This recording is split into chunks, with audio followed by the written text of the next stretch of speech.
यहाँ पे एक शख्स है राजवीर भाई, वो सेना के जवान हैं, कश्मीर की घाटी से अभी आए हुए हैं 2-3 दिन पहले, तो उनके लिए ये जो मेरी कविता है ये करुण रस की कविता है, बीरस की कविता मैंने लिखी नहीं है। ये उन आँखों को डेडिकेट करना चाहता हूँ, उन आँखों को समर्पित है जो आँखें कश्मीर की घाटियों में जब रातों को जागती थी तो हमारी आँखें आराम कर पाती थी हमारे देश के अंदर।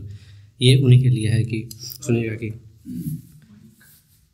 क्या अरे ये ठीक थे हर खुशी जो दिल में हो आंसू आंसू में छुप कर बह। ये पंक्ति ना अभी लिखी है तो ये थोड़ा याद नहीं है, बाकी आगे सुना दूँगा कि थे हर खुशी जो दिल में हो आंसू में छुप कर बह गए, आंसू में छुप कर बह गए, थे पीर पर्वत दिल में जो आंसू में सारे बह गए, आंसू में सारे बह गए। अब जो बंदे सुनिएगा कि एक पिता, एक माता या एक पत्नी कभी इतने विवश नहीं होते कि उसका पति या उसका बेटा कहीं शहीद हो जाए देश की रक्षा करते हुए तो वो आंसू बहाए। लेकिन कहते हैं ना कि एक पत्नी जो हमारे शास्त्रों के अनुसार जो अर्धांगिनी होती है, एक पिता जो होता है वो अपने बच्चे के लिए हर चीज़ समर्पित करके चलता है। तो उसके लिए कि कल ही तो आई थी खबर त्योहार में घर आएगा, सब दोस्तों से मिलके वो माँ की हाथों से खाएगा, किसको खबर किसको पता इस हाल में घर आएगा, इस हाल में घर आएगा। एक है पिता जो देख कर पागल से होकर रह गए, पागल से होकर रह गए, बेटे मेरे यह क्या हुआ मूर्छित से होकर रह गए, पागल से होकर रह गए। और आनंद भाई मैंने सुनाया था ना कि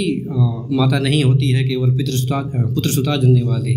प्रिया नहीं होती है केवल आलिंगन करने वाले। तो देखना एक पत्नी जो होती है, जो उसका पति बॉर्डर पे कहीं पे लड़ रहा होता है तो वो उसकी प्रेरणा होती है, उसकी साहस होती है। और ये पत्नी का कर्तव्य भी है कि अपने पति के कर्मों में वो साथ में निभाए, पति का भी कर्तव्य होता है। लेकिन यहाँ पर सुनिए कि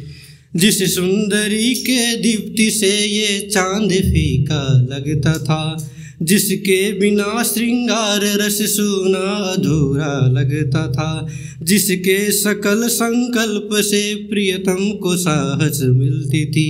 जिसके स्वर मुख से सदा जयगान गूंजा करता था, उस सुंदरी के आंसू में माथे के सिंदूर बह गए, माथे के सिंदूर बह गए, गजरे महावर चूड़िया सब तख्त पर ही रह गए, सब तख्त पर ही रह गए, रो रो यही वह कह रही हमको अकेला कर गए, प्रियतम हमारे चल गए। तो बच्चे होते कि एक बहन भाई को पकड़ विलाप करती कहती है, आंसू वो अपनी पोंछती संताप करती कहती है, भाई मेरे भैया मेरे हम अनाथ होकर रह गए, हम अनाथ होकर रह गए, बापू हमारे चले गए, हम देखते ही रह गए, हम देखते ही रह गए। और आनंद भाई सभ्य समाज का व्यक्ति, एक सभ्य गांव का व्यक्ति, एक सभ्य व्यक्ति जो गांव का बूढ़ा होता है, जो ये जानता है कि मेरे इतने सारे बच्चे हैं गांव में, कोई डॉक्टर है, कोई इंजीनियर है, कोई किसान है, कोई सेना में जवान है, मैं मर जाऊंगा आएंगे कंधे पे लाद के हमको शमशान घाट में लाकर पुगा देंगे। इंसान की जीवन का जो लक्ष्य होता है अंतिम मृत्यु है। और एक बूढ़ा व्यक्ति, एक सभ्य व्यक्ति यही चाहता है कि मैं जाऊँ तो मेरे अर्थी के पीछे हज़ारों लोग हों, इससे ज़्यादा और क्या चाहिए जीवन में उपलब्धि। मैं खुश था कितना सोच कर जाऊंगा इनके कंधों पर, हाथों पर इनके लेट के जाऊंगा इनके पलकों पर, अब इनको कंधा दे रहा अरमान सारे रह गए, अरमान सारे रह गए, बेटा हमारा चला गया हम ही यहाँ क्यों रह गए, हम ही यहाँ क्यों रह गए। धन्यवाद।